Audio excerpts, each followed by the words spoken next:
No CG, we're just gonna go right into it right now. And yes, for clarification's sake, yoe IRONMEN will be starting up north and their opponents, Immortals, be starting down south. And the tank lineups, Philip, I mean, do you have any kind of like comments or analysis on that? Well, you know, when it comes to, I believe, yoe IRONMEN, once again, they're going for something a little more daring, once again, because they've got that extra MX-50-100. So they're kind of hoping to still outplay their opponents with the slight, you know, slightly more just, I guess, sniper setup.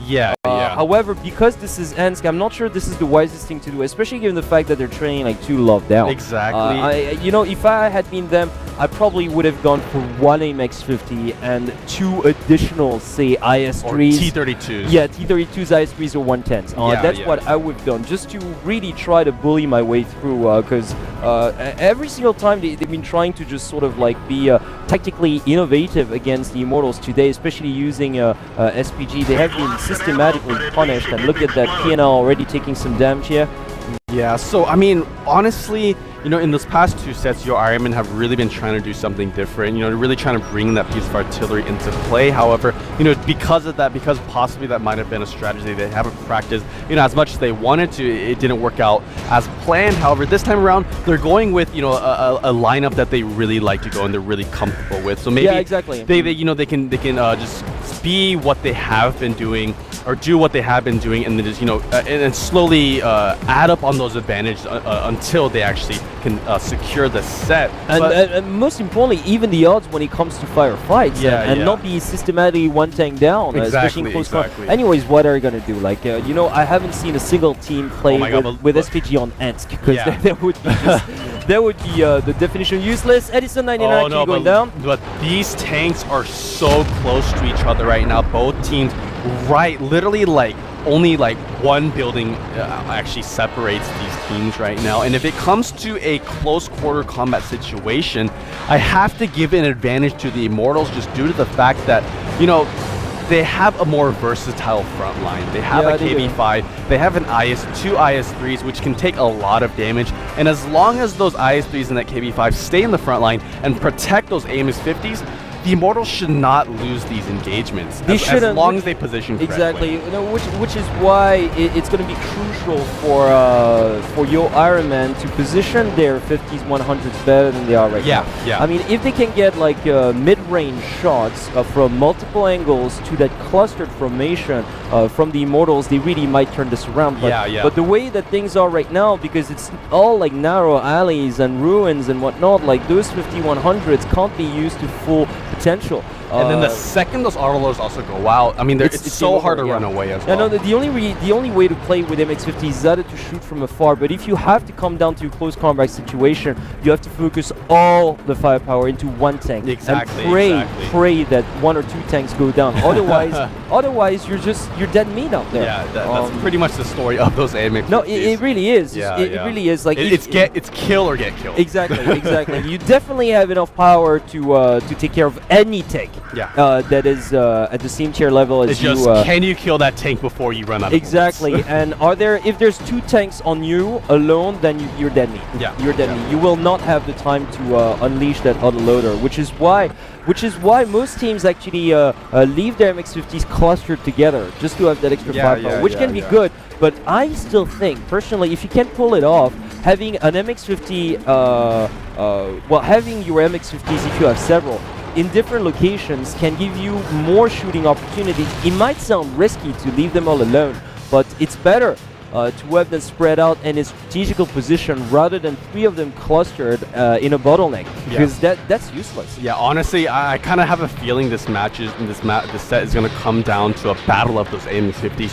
Who can position those AMX-50s better, and which team can allow their AMX-50s to dish out more damage and stay alive longer. So and most importantly, like this time around, can yoe IRONMEN sort of withstand the initial assault from the Immortals? Because every single time the Immortals have pushed with extra heavy tanks, like more I guess like armor in the front, then those 2 basically KB5s or IS-3s with T-32s, no matter what tanks were supposed to hold them off, couldn't.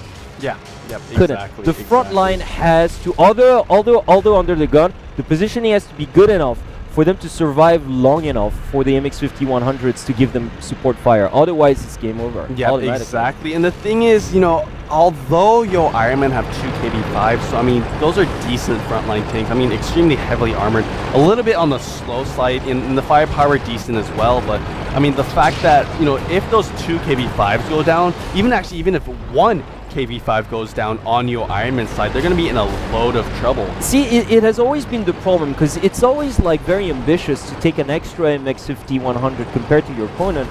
However, like you said, they've got 2 KB5s, right? Whereas the other team has 2 IS-3s and a KB5. If it's a 3-on-2 situation in close quarter combat with angles and not a bottleneck, then ultimately those 2 tanks are going to go down. This is sheer mathematics. And if those 2 tanks go down before the 5100s can actually support them, it's game over. Exactly. It's just game over. Exactly. Because I mean, the MX-50s, although they do a lot of damage, they're not too good at taking damage. Oh, look at that though. PNL has taken a really sweet spot. He's probably going to get some crack shots and non-TW as soon as the ladder points his head out. Smart enough though, he chooses not to face this particular one of Unreal Rogue, also like progressing like quite to the front lines.